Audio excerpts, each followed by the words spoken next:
If you can excuse the terrible pun, heat training for endurance athletes is a very hot topic right now. We're here on training camp with Lotto Dstny, and we've been chatting to the staff and the riders to find out about their heat training protocols and all of the potential benefits of layering up and really getting a sweat on.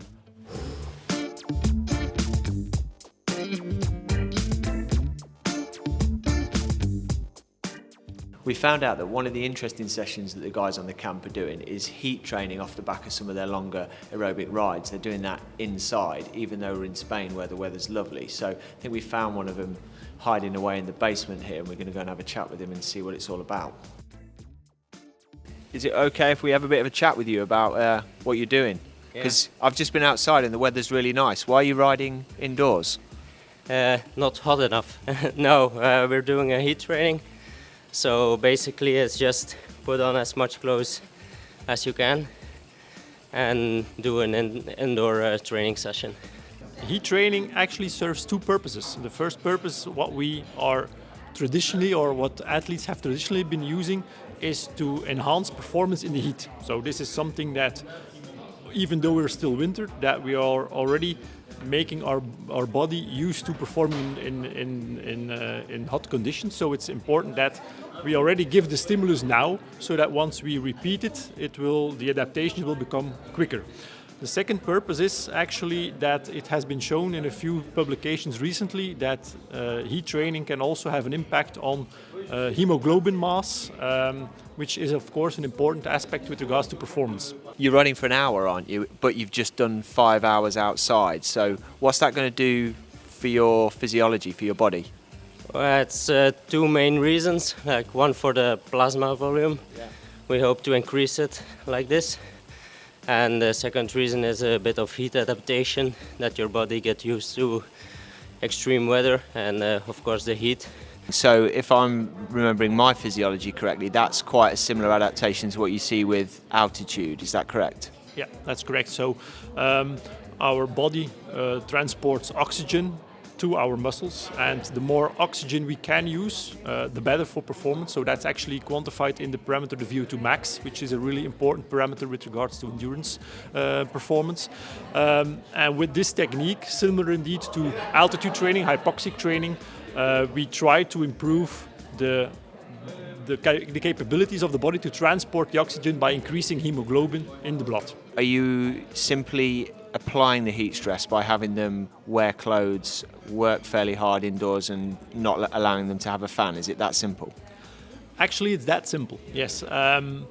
There are a few studies on how to apply it, but we can do it in really standardized conditions by using a climate chamber and really set temperature to a specific degree, humidity to a specific degree, so that we really apply the thermal stress to the body. Of course, that's not always easy accessible and easy to do for the riders, transport-wise and so on. So there are techniques like just cycling in your garage, wearing long sleeves and cycling without a fan. The important thing is that we increase core temperature. So we have to increase core temperature to a certain degree. Your body is triggered to lose heat, and then the adaptations can occur. Get a lot of clothing. You make it very difficult for the sweat to evaporate, and you basically can't cool down anymore, and you end up with a very high core temperature, and basically the same thing as when you ride very, very hard. You produce a lot of power, but also a lot of heat, and you also end up with a very high core temperature. So it's kind of an easy way to do the same thing as riding about 1 hour all out. It still is hard, but it's not as hard as riding 400 watts for an hour. So you say about measuring core temperature. I took part in some physiological tests years and years ago when I was at university, and they were measuring core body temperature, and they did things to me I don't like to remember when they were doing that. So how are you measuring core body temperature with these athletes? Gold standard method is actually swallowing a pill. There's a pill that can detect and can measure core temperature. That's actually the gold standard method. Second thing, and I think this is what you refer to, is rectal temperature, which is also gold standard. standard or can be considered as gold standard. Other methodologies are less valid, but we've been using core sensors. This is a sensor put on the body that tries to measure core temperatures. It gives an indication. Validity is not always that good, but it gives an indication. Other methods that are even less accurate are putting it in the mouth or or taking axillary temperature. But so we try to, given that it's a field test or a field training, we try to measure the increase in core temperature, but we should be aware that 38.5 or 39, which is the temperature that we really aim for.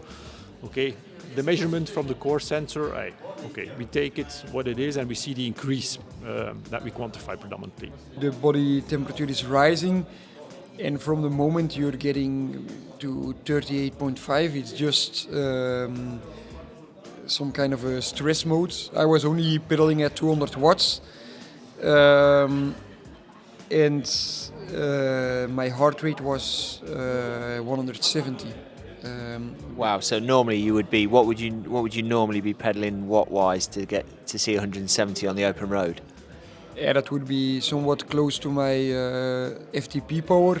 We were watching some of the riders do it today, and we noticed their power output, they were trying to hold it reasonably consistent, like a steady aerobic effort, but watching their heart rate drift up. And I know a little bit about that. That's cardiovascular drift, obviously, where as your blood volume decreases and as your need to offload heat increases, your cardiac output has to go up. What do you place any kind of limitations and say your heart rate shouldn't go above X, Y, or Z, or how do you kind of measure the stress or manage the stress of that session? Actually, what we try to do, and we should be aware that those training sessions can be really hard. So it's the power output, of course, gives an indication of how hard the session will be, but the thermal stress is an extra stressor.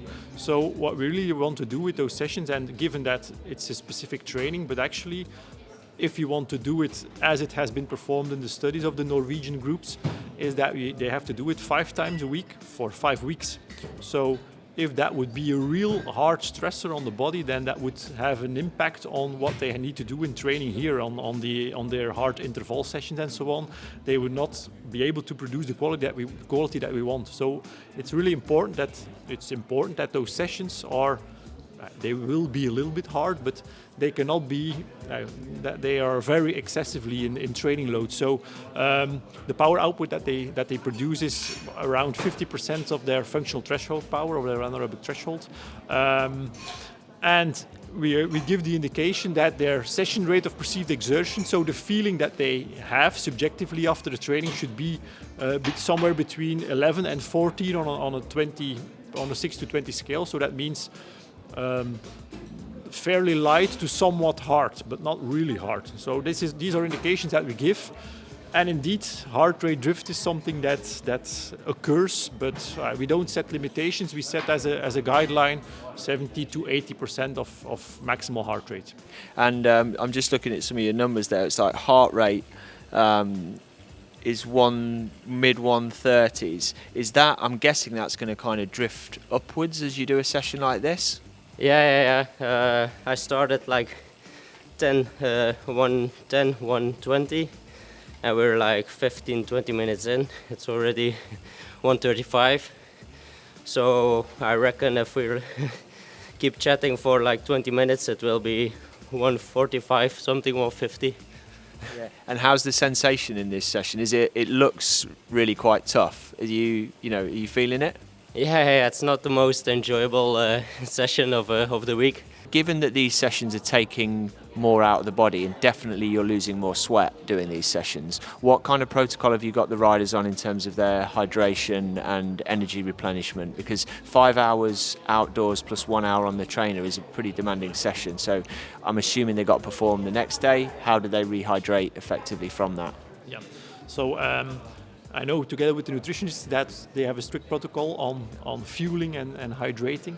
With regards to this specific protocol, we really indicate them that they should also drink during the session and measure body weight before and after the session, so that body weight does not decrease to more than 2%, and then afterwards they need to rehydrate for about 150% of the fluid that they've lost. So these are a little bit the indications that we give, because indeed it has a high training load, it stresses the body, so they really need to be aware that they also should recover from that by fueling a sufficient amount of carbohydrates. They consume about 70 grams of carbohydrates during that session, but also afterwards the fluid intake should be really matched again to what they've lost. What have you got in your bottles? What are you drinking while you're on the heat session? Now I have 40 grams of isotonic, like with salt. Yeah. The normal one. We just drink one bottle per hour, and one gel of 30 grams, also the isotonic gel. So you're sort of actually deliberately restricting a little bit the fluid intake for this to drive a bit more adaptation, is that right? Yeah. You just force your body to suffer a bit more of the heat and the training. So before the 5 hours, we eat 70 or 90 grams an hour, and during the last hour we go a bit in deficit and suffer a bit more, so that the body really learns to work with less fluids. A hard heat session is also very invasive in the other trainings, so you have to plan it well. But then I will lose between 5 to 7% of my body weight in fluids. And then with those hard sessions, I'll have to drink 6 or even more liters after my training. Given that you're restricting the fluid a little bit, what do you do in recovery after this session to make sure you're properly rehydrated? Yeah, so we weighed ourselves before training and after training, and the dietist, nutritionist calculate how much bottles we took, how much gels, chews, and then they calculate how much we need to refill. And normally during sessions like this, I lose like 3 kilos, so I need to drink 4 or 5 liters afterwards to get it back with some salt. Today was less focused on the dehydration, to not have a too big stress, more focused on the body core temperature. But I lost 2 kilograms, so I had to drink 3 liters. Not too much of a challenge, but if you don't drink the 3 liters, you will be quite cooked the days after, and you will probably lose out on the benefits. I think what we've also done here, we've done some testing here, but also in these protocols, we see that there's quite a lot of difference between and among riders on the electrolyte concentrations that they have in sweat. So it's really important as well to focus on the salty and the non-salty sweaters. Should they replenish everything that they've lost? No, because they also take food and the salt in the food. But we've seen some of the riders that hardly lose any electrolytes, that then should not take too much electrolytes in the fluid, but then also on the other side as well.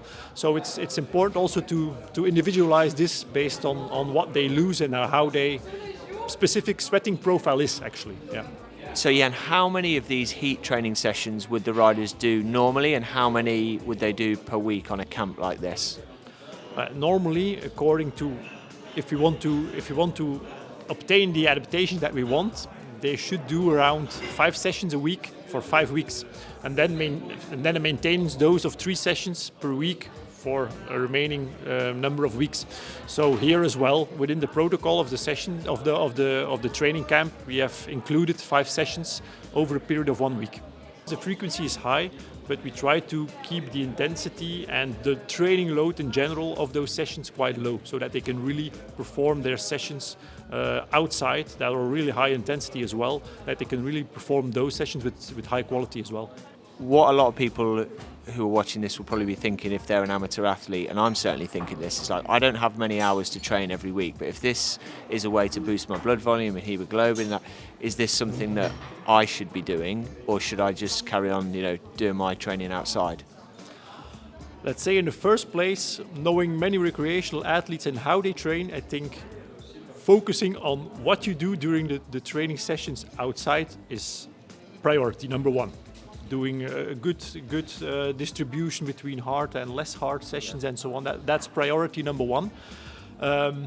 A second thing is, if you need to do a performance in the heat, like if you want to do the Marmotte for some, or a Gran Fondo in hot conditions, it can be beneficial to already do such sessions in the heat, because your body will be able to perform better in the heat as well.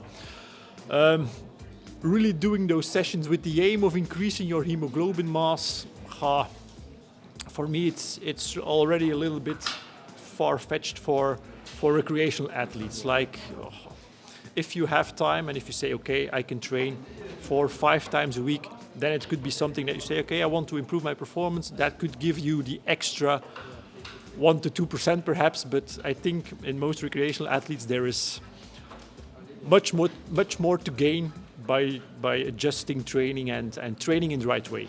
Yeah, what we call like the lower hanging fruit of getting the basics right. Yeah. But it's interesting that, if I interpreted that correctly, when people are going to go and do some hot races and things, then actually doing the indoor heat training is perhaps a good idea, when they might have thought they needed to go somewhere fancy or go abroad or something like that, but actually maybe your ability to heat train in your own training garage is really strong. Yeah, certainly, and it actually doesn't take a lot of effort to be able to acclimatize or acclimate to performing in the heat. You only need 10 days or 7 to 10 days with 5 to 7 sessions in the heat, and you already have a better sweat response. Your plasma volume will have increased, so your performance will be maintained better in the heat by performing already a small amount of training sessions in these conditions. Last question for me then is, as well as working with cyclists, we work with a lot of other endurance athletes. How would a runner or a triathlete or a swimmer go about doing some of this heat training? I'm assuming that although they could get the benefits by doing another modality, you could get a runner on a bike and get them to pedal, but then they're not running when they maybe should be. So how would other sports people take advantage of this? Yeah, I think what you suggest, using another modality would also induce the adaptation that you want. So going on a bicycle, but of course these training sessions are not specific, and they already have quite a lot of time to spend on training. So if you can do it specifically, it will be better. But like a runner, I would have equal adaptations if he would do that on a treadmill, for instance, wearing his clothes where there's not a lot of air taking away the heat. So I think a runner on a treadmill. For a swimmer, it will be a little bit more difficult, I think. Perhaps swimming in water that has a higher temperature or something could also work as well. Well, that's really, really super interesting. So thanks for giving us your time on that, and we'll let you get back to your busy evening. I'm sure you've got more physiological test results to analyse now. Thank you. You're welcome.